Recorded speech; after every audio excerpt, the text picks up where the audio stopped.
Happy St. Patrick's Day. And we're reading Rosco, the Rascal at the St. Patrick's Day Parade is by Shayna Gorin. Chapter 1. Bad Dog. Grrr, the pint-sized Jack Russell Terrier growled. Ruff, ruff. Sparks, a polite young pug, wasn't sure why this disagreeable dog was barking at him, but he didn't like it. He hadn't done a thing to upset him, and he hadn't come all the way to the big city to march in the St. Patrick's Day parade just to be hassled by a bad-tempered pup. Arf, arf, Sparks barked back. Sparks tugged on his leash. He wanted to get away from this irritating dog. Second grader Mandy McKendrick held on to Sparks' leash tightly, trying to put some distance between Sparks and the unfriendly terrier. Ruff, ruff. This time the little terrier lunged forward, sinking his sharp teeth into Sparks' ear. "Oh my goodness!" cried Mandy as Sparks yelped in pain. She squatted down to place a protective hand over Sparks. He headed glaring at the terrier's owner, who hadn't been paying attention to his dog. "Excuse me? Can you watch your dog, please? He just bit my dog's ear." Taking the terrier by the collar, the boy began to holler at the dog. "Not again, bad dog, Jack." Mandy reached down to examine Sparks' ear, loosening her grip on his leash. The ear wasn't bleeding, but Sparks wasn't about to wait around for another attack. He tugged on his leash again. This time it slipped from Mandy's hands. Sparks broke into a run, leash trailing behind. "Wait, Sparks, come back here," Mandy cried, chasing after him. But Sparks was afraid, and he was quick. Although he was just a little dog, he scurried around the long legs and under other leashes, faster than Mandy could hope to do in a few seconds. She had lost sight of him completely. "Oh no! Now what?" Mandy wasn't too surprised that something had already gone wrong today. Things had not been going her way for the last several days. In fact, Mandy's luck had been downright bad all week. Still, she never thought for a second that it would be this bad, that she lose Sparks.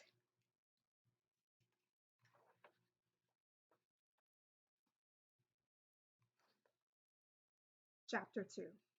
James, we have a problem. Sparks was the Bentons' pet pug. Mr. and Mrs. Benton, a retired couple who had moved in next door to the McKendricks, had generously allowed Sparks to join them for the special occasion, so that Mandy and the James would each have a dog to walk in the parade. The dressed-up dogs were always a big favorite of the downtown St. Patrick's Day parade crowd, and before the run-in with the nasty terrier, Mandy had been enjoying the festive atmosphere. People had smiled and waved at her, exclaiming at the adorable costume dogs. Mandy wore her green Pinch Me, I'm Irish t-shirt. Her long brown hair was held back with a green ponytail holder, and a headband with sparkly green shamrocks clung to her head. Mandy's 10-year-old brother, James wore a green and white button-up shirt and a goofy top hat. A fifth grader with red hair and freckles, James was about as Irish-looking as any American boy could be.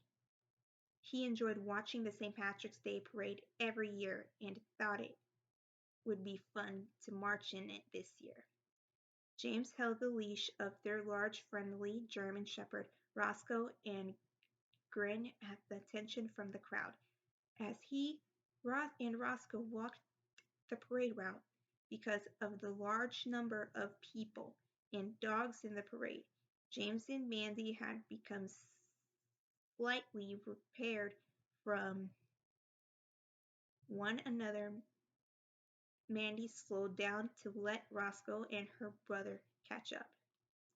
Oh my gosh, James, did you see what just happened? No, what happened? Where's Sparks? We have a problem, a big problem. Mandy explained the run in the with the terrier and Sparks' disappearance. Are you serious? James' eyes grew wide as he slowed down to take in her news.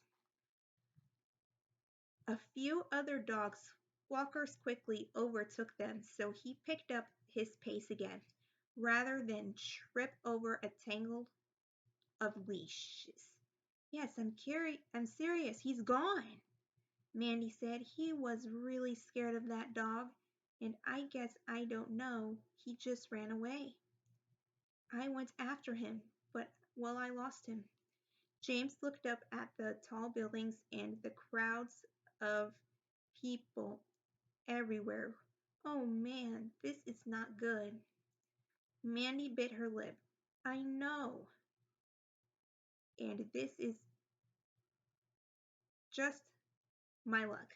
I knew something like this would happen if only I would just done the school project. Then all this bad stuff might not have happened. Don't start that again.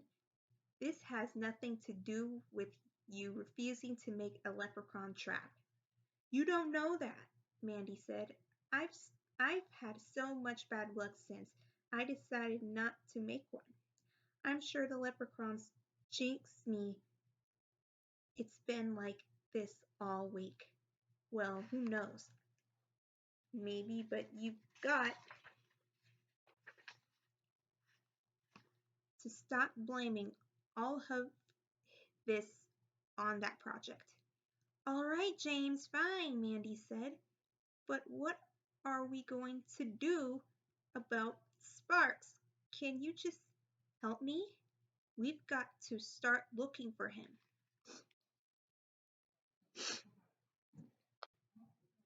Chapter 3 The Leprechaun Trap. Mandy was afraid something bad might happen today, ever since she had decided not to make a leprechaun trap for school. Bad luck seemed to be affecting everything in her life. It was like the leprechauns knew that she had turned her back on them and were out to get her. First, it was only little things that went wrong, like when her pencil broke in half for no reason, and when she tore a hole in one of her new socks, and when she got in trouble because she forgot to feed Roscoe one evening. Then bigger things started happening. Her dad's car got a flat tire when he drove home from work one night. She left all of her library books at home on school library day, so she couldn't check out any new books for 2 whole weeks. And then it rained on the day of her school picnic at the park this week, so the picnic had been canceled. She was worried that the bad luck would get even worse. And now it seemed it had, even though Mom said these bad things weren't related to one another, that bad things just happen sometimes. Mandy was sure that the bad luck was all because she refused to make a leprechaun trap. Every March, the children had a bonus assignment to make a leprechaun trap at home and bring it in the day before the holiday. To be fair, it was optional. She didn't have to make one. A leprechaun trap was any kind of contraption that a student could dream up that would trick a leprechaun into climbing inside. Some students made traps that looked like top hats with ladders made of sticks.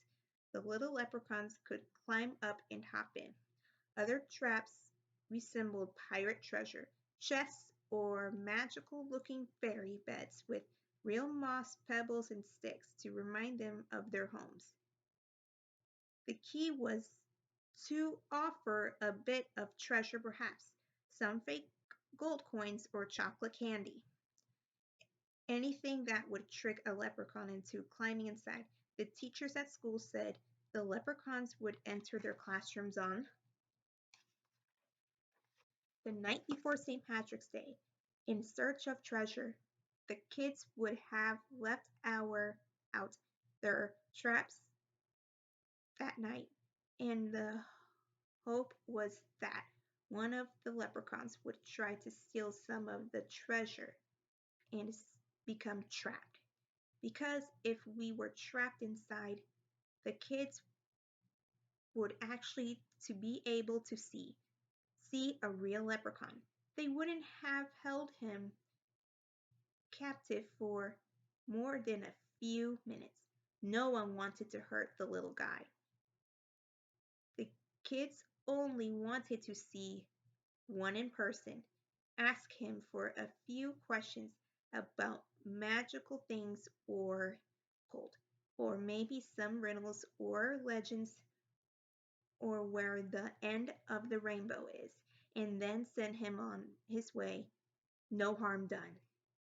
So every year, Mandy's teacher would ask each of the kids to make a leprechaun trap and bring it into school they, the day before St. Patrick's Day. Then all they had to do was wait for the leprechauns to sneak into their classrooms overnight. But Mandy had been getting tired of the whole thing every single year since kindergarten. Mandy had built a trap, often staying up late with Mom the night before it was due, working hard to do her very best. Almost all the kids made one. In fact, but the problem was no leprechauns ever became trapped. Now she was in second grade, and she was sure it would be the same story all over again. The only thing the leprechauns ever did was leave a big mess all over the classroom, tiny green footprints and overturned desks, piles of paper thrown about the room, green smudges on the windows. But there was never a leprechaun anywhere to be seen. Sometimes they left treats too, but the whole class shared those so Mandy wouldn't miss out on treats just because she didn't make a trap. Nevertheless, no one ever seemed to catch one, so Mandy wasn't going to do it, not this time. So wasn't about to pour her heart and soul into her work and wish as hard as she could to see a leprechaun, just to be disappointed again. She would skip it this year. She was done with it. But ever since she had made that decision, the bad luck had started. St. Patrick's Day was Monday.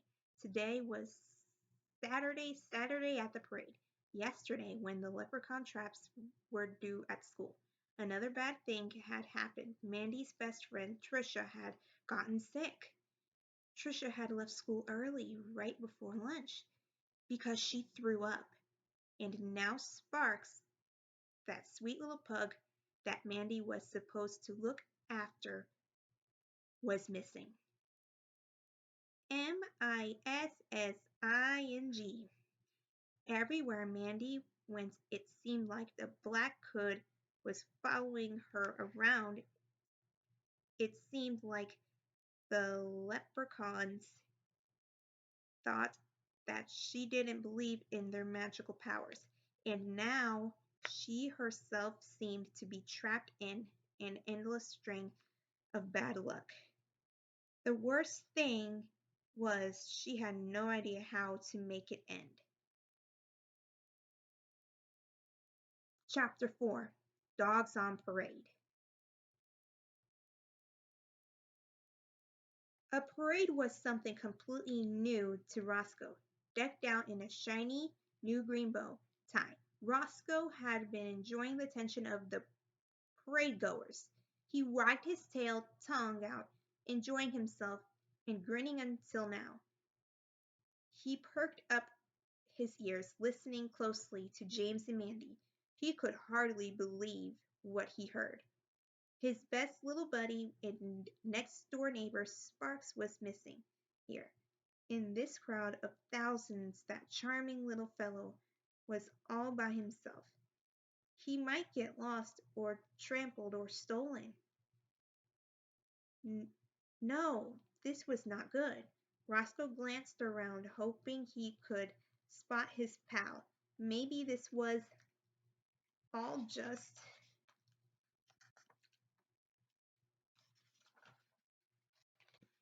mistake. Maybe Sparks, with his cheerful little smile, was somewhere nearby. But I wouldn't be easy to spot him since all of the dogs in the parade were dressed up for the holiday.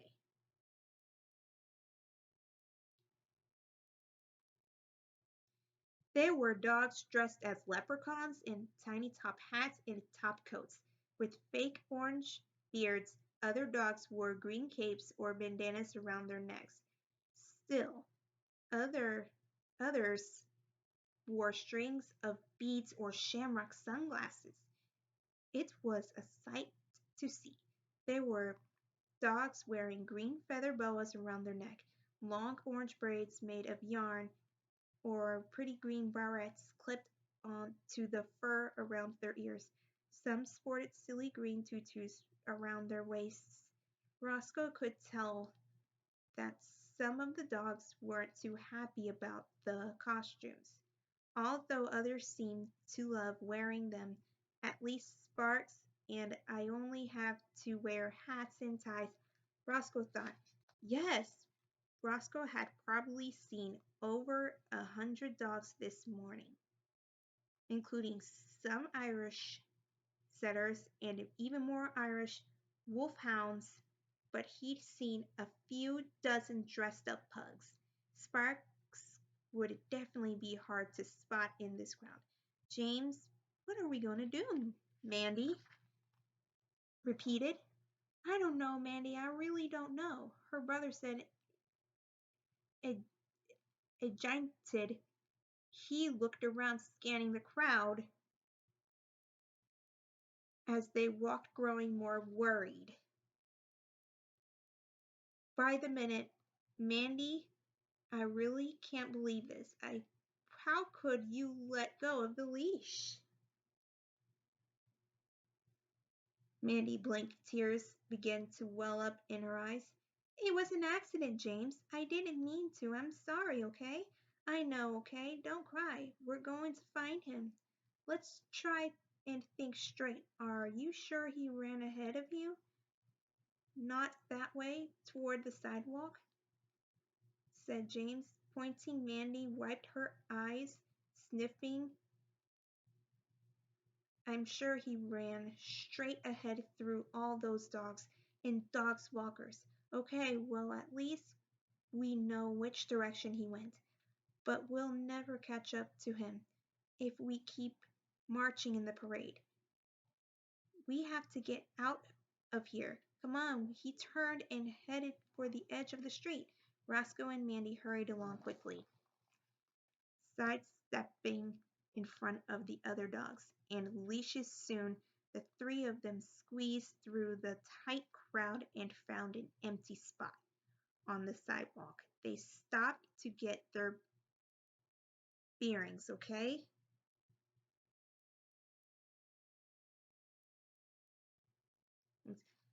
So, where do you think he would go? James said.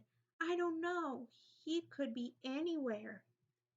Mandy said anywhere he'd be safe from the horrible Jack.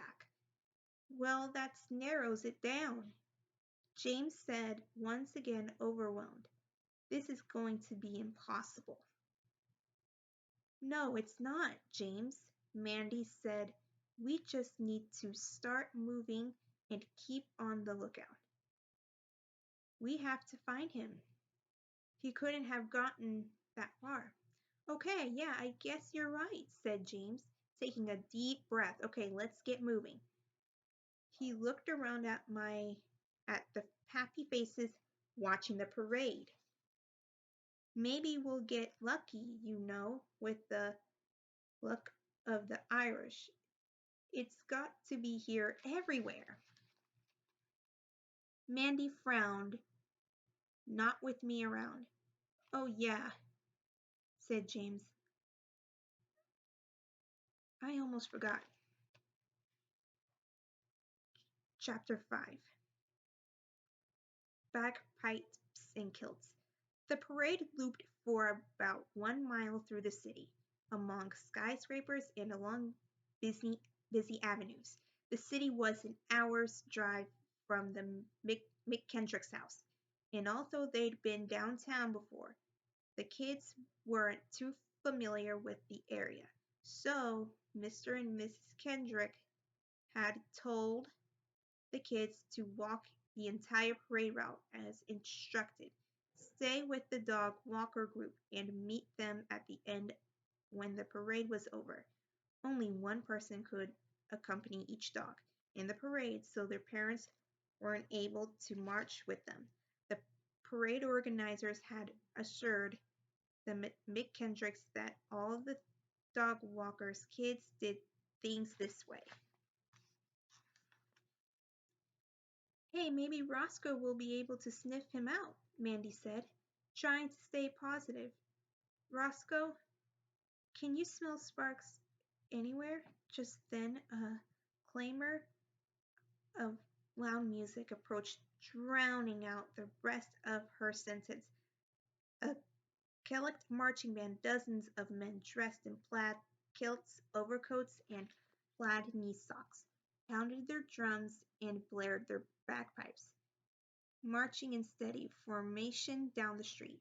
James recognized an upbeat version of one of his grandma's favorite songs. When Irish eyes are smiling, he knew it well because his father sang it often. Those Irish eyes make me smile, little lass, Grandpa would say, faking a thick Irish brogue. Next row after row of Irish step young dancers, young girls in colorful, richly decorated dresses followed the marching band, kicking up their knees and tapping their toes. In time to the lively music, arms straight at their sides, James and Mandy stopped to gaze at the girls' amazing footwork. But Roscoe tugged at his leash. What's the matter, boy? James said, we can't go losing you two. Stay with us. But Roscoe couldn't listen. The bagpipe music was hurting his ears. He tugged at his leash again. Roscoe whined. He shook his head back and forth. His bow tie was itching now. Two. He wanted to run. The noise was almost too much to bear. He tugged again and barked. We've got to get away from the music, James. Mandy shouted, pointing to her own ears. Roscoe can't make it. It's too loud. Come on. Oh, okay, said James, glancing at Roscoe in surprise. Let's go! The three of them started quickly down the sidewalk, once more whisking around, mothers pushing strollers, dads holding kids on shoulders and folks perching on tippy toes to see over the people in front of them. James and Mandy saw people in silly orange wigs or oversized green sunglasses or sparkly green top hats in every direction. But soon Roscoe and the kids were far ahead of the band and dancers, and the noise level returned to normal. Are you okay, Roscoe? Mandy said, slowing to catch her breath. Roscoe's tongue dropped out, panting, and his grin returned. He looks okay now, James said, running a hand down Roscoe's back. Roscoe was indeed feeling better. His ears were still ringing, but at least they didn't hurt anymore. Okay, good. Mandy said, sorry about that noise, boy. As they moved forward again, Roscoe pressed his nose against the sidewalk, looking for even a trace of Spark's scent. Look, Roscoe's trying to sniff him out, Mandy said. But Roscoe quickly moved on. Nope, nothing there. He thought, but I wonder if maybe Sparks is hiding somewhere. Maybe the music hurt his ears, too, James said, and began scanning a nearby alley between two tall buildings as they passed it. Or what if someone grabbed his leash and took him to Lost and Found? Mandy asked. I doubt they have been even a Lost and Found, James said. Oh, Mandy's frowning again. Yeah, of course they wouldn't, because if they did have a Lost and Found, we would found him by now. And that would mean I was having a good luck. But we all know that that's not the way it is. My luck is anything but good right now. James rolled his eyes. Well, I guess we're going to have to find Sparks without luck then anyway. Maybe all of those bad things were just a coincidence, Mandy. They can't all be coincidences. James, I've never had so much bad luck in my life. I would just when it's going to stop or how listen. Let's not get sidetracked about your luck right now, James said, stepping over a crack in the sidewalk. As they walked, we have to find Sparks before the parade is over. And we don't have much time. James looked at his watch. Otherwise, Mom and Dad will never let us do this kind of thing by ourselves again. I know, James. Mom and Dad will be so mad, Mandy answered, but I'm even more worried about Mr. and Mrs. Benton. What will they say when they find out we lost their poor little dog in the big city? They'll be so upset. Sparks will never be able to come over and play with Roscoe again. Roscoe lifted his head, alarmed at this news. If we find him, that is, James said. And what do you mean? You lost him. I didn't. Mandy pouted. I know, James. I already apologized. It was my bad luck that did this. I didn't mean to lose him. She walked faster. What's gotten into you today anyway? Roscoe continued listening. Oh, this is not good. He thought, here they go again. I'll tell you what's gotten it into me. If you really want to know, I've been waiting patiently for 3 weeks to be in this parade. I've never done something like this before. It was so cool. People cheering and waving to us, treating us like celebrities. And Roscoe got to hang out with all those awesome dogs back there. We might have even gotten on the TV news, but just like that, we were done. He snapped his fingers 20 minutes into the parade, and bam, we were out all because of you. Mandy stared hard, first at James, then at the ground, slowing her pace. Her eyes began filling with tears again. She stopped walking. You're right, James. It was my fault. I'm probably jinxed forever. To be continued till next St. Patrick's Day.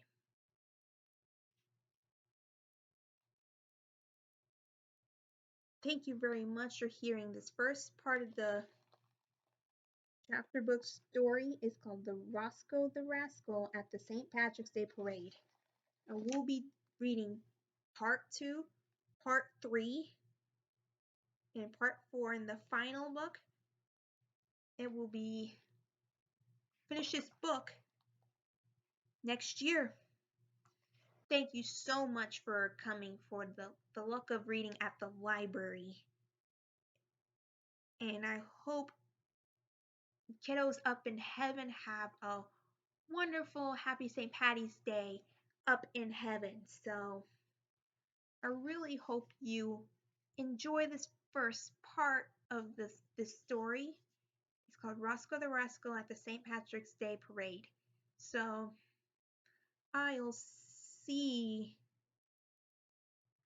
you guys next year with chapter 6.